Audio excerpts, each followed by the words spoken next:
네, 아동학대 사건이 또 불거졌죠. 어제 전해드린 바 있는데요. 지난 8일에 양 아버지의 학대 때문에 뇌출혈이 와서 응급 수술까지 받은 2살배기 아이의 이야기 전해드린 바가 있습니다. 아이의 상태가 좀 궁금한데요. 담당 의사 연결해서 이야기 좀 나눠보겠습니다. 가천대 길병원 외상외과의 정태석 교수 연결합니다. 나와 계시죠, 교수님? 네, 안녕하십니까. 예, 지금 아이 상태는 좀 어때요?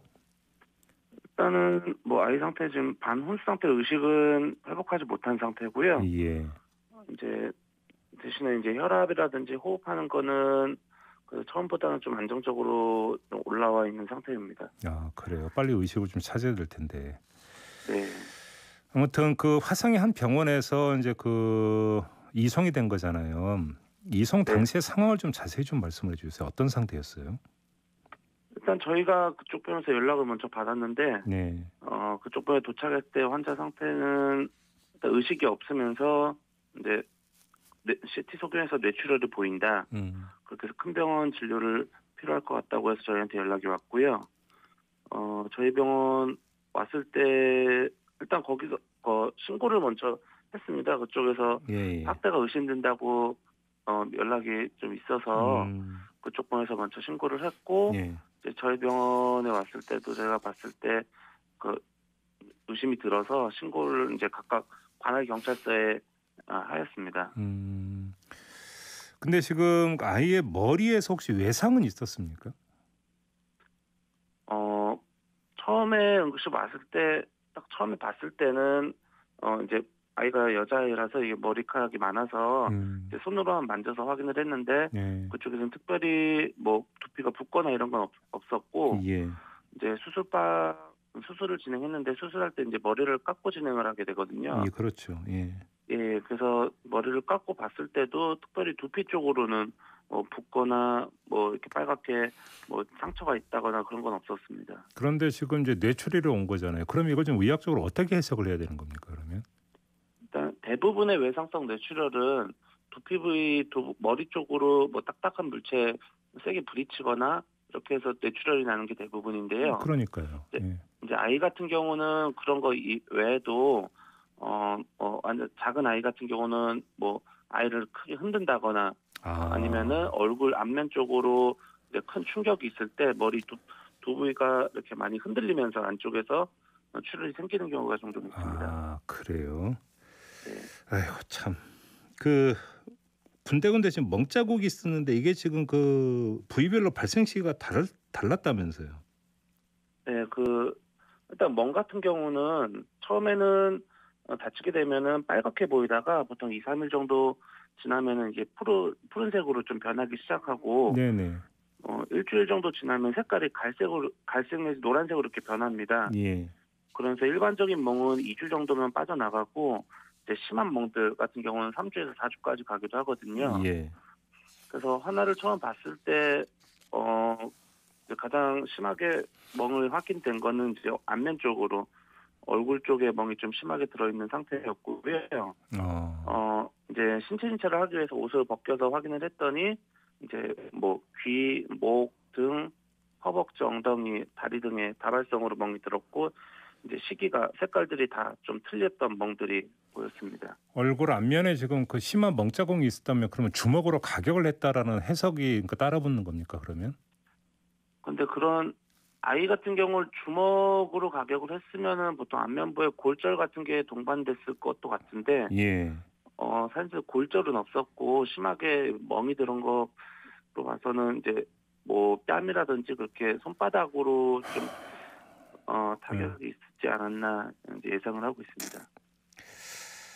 아이의 가슴 부위에 공기가 차 있다는 말씀도 하셨던데 이건 어떤 상태인 거예요? 이제 그 자세히 얘기하면은 이제 보통 폐와 폐 사이의 공간, 이제 종격동이라고 하는 공간이 있는데요. 예. 그 진단명은 종격동 기흉입니다. 기흉. 종격동에 공기가 차는 건데 예. 일반적으로 아이들한테 뭐 생기는 뭐 질병이나 이런 건 아니고 예를 들어서 뭐 흔하게 오는 것 중 하나가 아이가 갑자기 심하게 운다던가 아니면 가슴 쪽으로 심한 충격을 받았다던가 하면서 공기가 찰 수가 있습니다. 그래요. 그러면 지금 이 뇌출혈도 지금 이제 큰 문제고 이제 기형도 말씀하셨는데 아이가 이제 그 이식에서 깨어난다 하더라도 혹시 이제 후유증에 시달릴 가능성이 있다고 봐야 되는 겁니까? 어떻게 봐야 되는 겁니까? 지금 머리 뇌 손상이 상당히 진행된 상태로 내원을 하였고요. 어, 예. 그래서 뇌 손상 같은 경우는 이제 비가역적인 손상, 그러니까 회복될 수 없는 손상 범위가 커서 아, 의식적으로는 이제 다치기 전처럼 회복되기는 좀 어려울 걸로 예상이 되고요. 그럼 예를 들어서 마비 증세라든지 이런 것들이 올 가능성이 있다고 봐야 되는 겁니까? 그러면? 예, 마비보다는 현재 의식이 안 돌아오는 상태. 예. 이제 의식이 돌아오기가 좀 아, 객관적으로 판단했을 때 좀 힘들지 않을까 예상이 의식 됩니다. 회복이 기약이 없다라는 말씀이세요, 그러면? 예, 예. 아이고. 예, 그리고요. 그래서 일단 지금 치료 목표 자체는 워낙에 지금 위급한 상황이라서 예. 일단 1차 치료 목표 자체가 의식 돌리고 이런 거보다는 환자를 살리는 거에 목표를 두고 지금 치료를 하고 있습니다. 그렇군요. 근데 아이가 이제 병원에서 이송이 됐을 때 이때 이제 그 양부모도 같이 왔습니까? 병원에? 예, 처음에 응급실로 오셨을 때는 저희 어머님만. 어머님만. 네. 그러니까 혹시 그때 좀 대화를 나눠 보셨어요? 뭐라고 하는지? 이제 환자 상태 설명할 때 어머니가 면담을 했었습니다. 예. 근데 뭐 그때는 이렇게 좀 이렇게 놀다가 이렇게 넘어져서 다쳤다. 그렇게 얘기를 들었습니다, 저희한테. 어머니가 그렇게 이야기를 했다고요? 네, 그 아버지한테 저희가 이제 좀 멍든 부분이나 이런 것 때문에 좀 추가적으로 물어보긴 했는데요. 예. 뭐 그 이전에 자주 넘어졌다, 아니면 그 아빠한테 뭐 혼나긴 했었다, 이제 그 정도까지 들었습니다. 아, 그래요. 근데 아무튼 그 이 길병원에서도 바로 아동학대 의심 신고를 했었다면서요? 네네, 뭐 아까 얘기했듯이 그 전에 병원에서도 신고를 했고 저희도 신고를 했는데 이제 각각 다른 관할 경찰서가 틀리기 때문에 각각 신고를 했었습니다. 아, 그래요. 그냥 그 상태를 예. 보고 바로 이제 신고를 하셨던 겁니까? 그러면 병원에서? 이제 이런 아동이 외상으로 다쳐서 오면은 예. 바로 모든 경우를 다 신고하는 건 아니고요. 네. 저희가 그 아동 학대 선별 도구라는 거를 이용하게 됩니다. 이제 그 중에서는 뭐 예를 들어서 이유 없이 병원에 늦게 왔는지, 신체 검진 소견에서 이상 소견이 보이는지, 영양 상태라든지 이런 체크리스트가 있어가지고요. 예. 그런 걸 확인해서 학대가 의심되는 의무적으로 신고하게 돼 있습니다. 지금 그러니까 교수님께서 그 말씀하니까 좀 퍼뜩 궁금해지는 게 하나가 더 있는데 길병원에 이제 아이가 이송됐을 때의 상태를 보면 뇌출혈이 발생한 지 어느 정도의 시간이 지나서 이송이 된 건지 이런 것들이 대충 잠정적으로 그러니까 그 추정을 할 수 있지 않습니까? 네네. 지금 그때 어떻게 판단하셨어요? 일단은 사진을 CT 사진을 봤는데 뇌출혈뿐만 아니라 예. 뇌출혈이 생기면은 이제 머리 안쪽 2차전 손상으로 뇌 안이 부종이 생기거든요. 예. 이제 부종이 생기면서 이제 뇌가 혈액을 잘 공급을 못 받아서 2차적인 손상이 점점 진행이 되게 되는데 이미 부종 자체가 많이 진행이 돼 있는 상태였습니다. 그러면은 일반적으로 뇌출혈이 생기고 한두 시간 내에 사진을 찍어보면 그 2차적 손상이 와 있진 않거든요. 네. 그래서 그걸 보고 시간이 어느 정도 좀 지체된 거를 저희가 좀 확인할 수 있었고요. 예. 그리고 이제 면담을 하면서 얘기를 들었을 때 다친 추정 시간이 이제 점심쯤 전에 그렇게 좀 다친 걸로 해서 저희 병원 왔을 때가 오후 좀 늦은 시간이었어가지고 네. 좀 지체가 많이 됐었습니다. 근데 지금 예를 들어서 이제 아까 그러니까 이게 뭐 이제 강한 외력에 의한 뇌출혈이 아니라고 한다면 네. 차라리 그런 거라고 이제 바로 어떤 양부모 같은 경우도 이제 병원에 데려갔다 뭔가 증상. 근데 이게 이제 만약에 지금 아까 이제 선생님이 그 추정해 주신 대로 막 흔들거나 이래서 나타난 경우라면 상당 시간을 방치했을 가능성도 있는 거잖아요, 아이를. 예, 이게 뭐 학대가 아니라도 아이들 같은 경우 뇌출혈이 증상이 보통 졸립거나 구토 증상 이런 걸로 그렇죠. 나타나거든요. 예.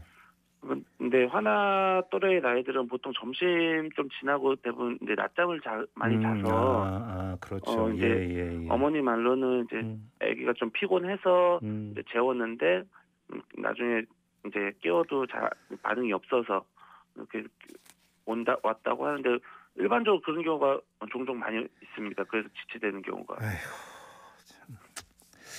마지막으로 이걸 좀 여쭤보고 싶은데 혹시 이런 식으로 이제 그냥 뭐 사고나 이런 게 아니라 학대로 의심되는 그 이유 때문에 그러니까 병원으로 이제 실려오는 아이들이 꽤 있습니까, 교수님?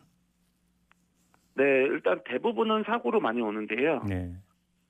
그 중에서는 이제 저희가 좀 의심을 할 수 있는 하나들이 좀 오긴 합니다. 예를 들면 어떤 경우가 있었어요? 이제 두부 손상뿐만 아니라 이제 복부 쪽으로 이제 아버님한테 가격을 당해서 이제 장기 파열이나 이런 걸로 온 경우도 있었고요. 예. 뭐 팔다리 골절이라든지 가슴 부위의 흉부 손상, 다양한 경우에 이렇게 다발성 손상을 저희가 좀 보게 됩니다. 네. 이런 경우는 사실 이제 언론을 통해서 보도되는 경우는 그 중에서 일부에 해당하고요. 그렇겠죠. 네, 이런 화나 같은 경우는 종종 볼 수가 있습니다.